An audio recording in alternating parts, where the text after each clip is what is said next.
اس وقت ہم جس شرح پر گرو کر رہے ہیں اس کے اندر سے اگر آپ آبادی کی بڑھوتی نکال دیں اور آپ پاپولیشن کے بارے میں بہت کام کرتے رہے، مجھے پتا ہے اس چیز کا، تو فرینکلی ہم تو بالکل فلیٹ لائن ہے. تو جب آپ لوگوں کو کہتے ہیں جی کہ ہم بڑا زبردست کام کر رہے ہیں، تو لوگ پوچھتے ہیں کہ نمبرز تو نہیں میچ. جی دیکھیے نا، اسی لیے میں کہہ رہا ہوں کہ اب مارکہ ترقی ہماری جب قومی ترجیح نمبر 1 ہوگی تو یہ سارے مارکے ہم نے تعلیم کا مارکہ بھی جیتنا ہے، صحت کا بھی جیتنا ہے، آبادی پہ قابو کا بھی جیتنا ہے، پروڈکٹیوٹی کا مارکہ بھی جیتنا ہے.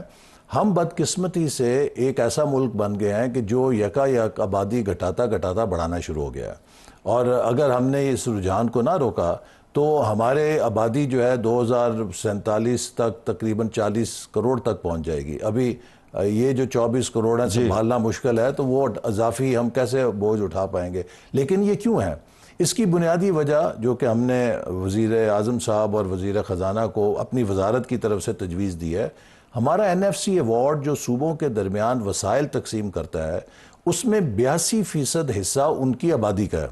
اب آپ یہ بتائیں کہ اگر کوئی صوبہ آبادی پہ قابو پاتا ہے اور اس کی رفتار روکتا ہے، آبادی اس کی گھٹتی ہے، اسے تو جرمانہ لگ جائے گا، اس کے وسائل کم ہو جائیں گے. آپ NSC کا ایوارڈ کی بیس کیا چینج کریں؟ جی، لہٰذا ہمیں سنجیدگی کے ساتھ NFC ایوارڈ کے اس فارمولے پہ نظر ثانی کرنے کی ضرورت ہے. NFC ایوارڈ پنڈورا باکس کھل جائے گا. نہیں، یہ تو ایک، میں سمجھتا ہوں اس پر اتفاق ہے. اس چیز کو اب ہر کوئی تسلیم کرتا ہے کہ اس فارمولے کے ہوتے ہوئے کوئی صوبہ بھی اپنے صوبے میں، چونکہ یہ ایک ڈیوالوڈ سبجیکٹ ہے پاپولیشن کنٹرول، یہ پلاننگ، کوئی صوبہ سنجیدگی سے کام نہیں کرے گا، چونکہ اگر وہ اس فارمولے کے تحت آبادی گھٹائے گا تو اس کا نقصان ہوگا. اور اب ہم نے جب مردم شماری کی 2023 میں، تو ہم نے دیکھا کہ ہر صوبے کی کوشش تھی کہ ہم آبادی کو زیادہ سے زیادہ دکھائیں تاکہ ہمارے وسائل بڑھیں.